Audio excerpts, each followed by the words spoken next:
வணக்கம். நான் டாக்டர் சுசிதா லட்சுமி அனீஷ்.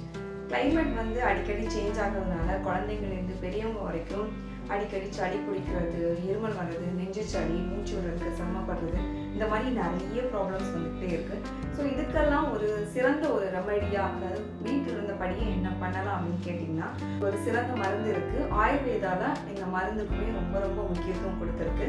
இது நம்ம எல்லாருக்குமே தெரிஞ்சிருக்கும். பொதுவாக பார்த்தீங்கன்னா நம்ம எல்லார் வீட்லேயும் இருக்கக்கூடிய ஒன்று தான் கற்பூரவள்ளி. கற்பூரவள்ளி ஓமவல்லின்னு கூட சொல்லுவோம்.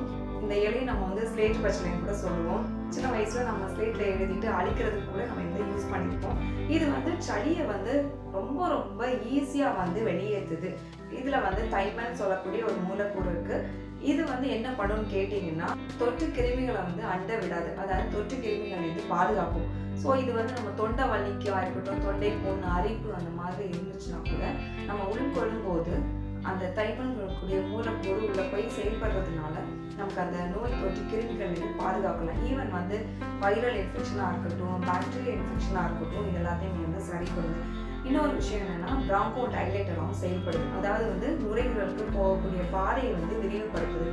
ஸோ இதனால ஈஸியாக சுவாசத்தை உள்ளே இருக்கும், வெளியே விடவும் செய்யலாம். சளியினால நிறைய பேருக்கு மூக்கடைப்பு இருக்கும். அதே மாதிரி ஆஸ்துமா தொந்தரவு, வீசிங் இந்த மாதிரி பிரச்சனை இருக்கிறவங்க கூட நம்ம இந்த கற்பூரவள்ளி இலையை எடுத்துக்கலாம். கற்பூரவள்ளி இலையை பொதுவாக நம்ம எப்படி எடுத்துக்கலாம்னா, நார்மலாகவே ஒரு இலை 2 இலை அந்த மாதிரி வாயில போட்டு மென்று கூட சாப்பிட்டுக்கலாம்.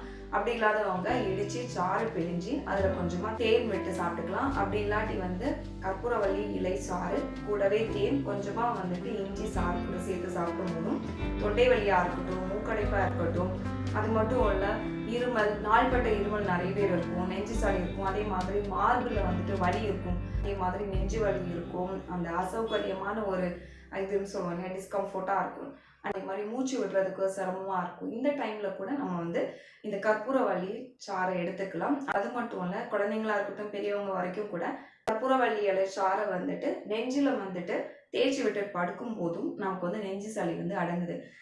இது தவிர கஷாயமாக கூட நம்ம சேர்த்துக்கலாம். கஷாயமாக எப்படி எடுத்துக்கலாம்னா, கற்பூரவள்ளி இலை ஒரு 3லேருந்து 5 இலை போட்டு அது கூட கொஞ்சமாக ஜீரகம், மிளகு, ஓமம் போட்டு காய்ச்சி அதையுமே நம்ம கஷாயமாக எடுத்துக்கலாம். சிம்பிளான ஒரு மெத்தட் என்னன்னா, தினமும் நம்ம குடிக்கிற தண்ணியை கொதிக்க வச்சு அதில் 1-2 இலைகள் போட்டு அந்த தண்ணியை நம்ம குடிச்சிட்டு வரும்போதும் நாள்பட்ட இருமலாக இருக்கட்டும், இல்லை இருமல் வராமல் தடுக்கிறதுக்குமே இது ரொம்பவே ஹெல்ப் பண்ணும்.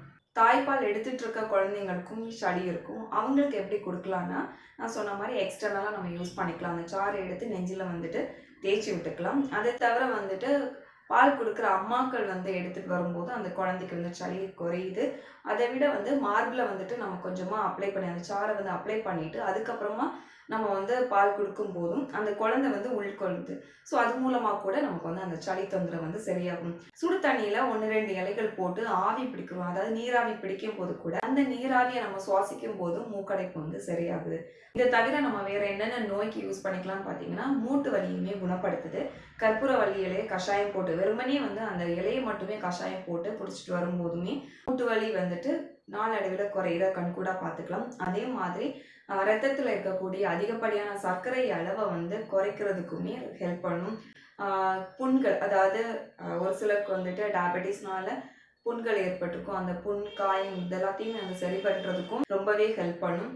அதே மாதிரி விஷக்கடி, அதாவது தேள்கடியாக இருக்கட்டும், வேறு ஏதாவது பூச்சிக்கடி அந்த மாதிரி இருந்துச்சுன்னா கூட இதை ஒரு ஃபர்ஸ்ட் எய்ட் மாதிரி இந்த இலையை அரைச்சி பூசிக்கலாம். பசியின்மை, செரிமானம் ஒழுங்காக இல்லாமல் இருக்கிறது, கேஸ் ப்ராப்ளம், அதாவது கேஸ் ட்ரபிள் இருக்கிறது, வாயு தொந்தரவுன்னு சொல்லுவாங்க.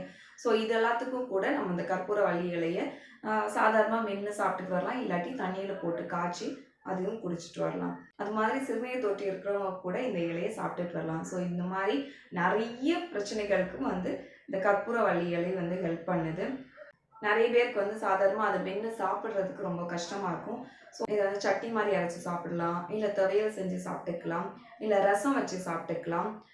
அப்படி இல்லையா, நீங்கள் வாழைக்காய் பஜ்ஜி அந்த மாதிரியெல்லாம் சாப்பிட்றீங்க இல்லையா, அதுக்கு பதிலாக இந்த கற்பூரவள்ளி இலையை போட்டு பஜ்ஜி மாதிரியோ இல்லை வடை மாதிரி கூட நம்ம செஞ்சு சாப்பிட்டுக்கலாம்.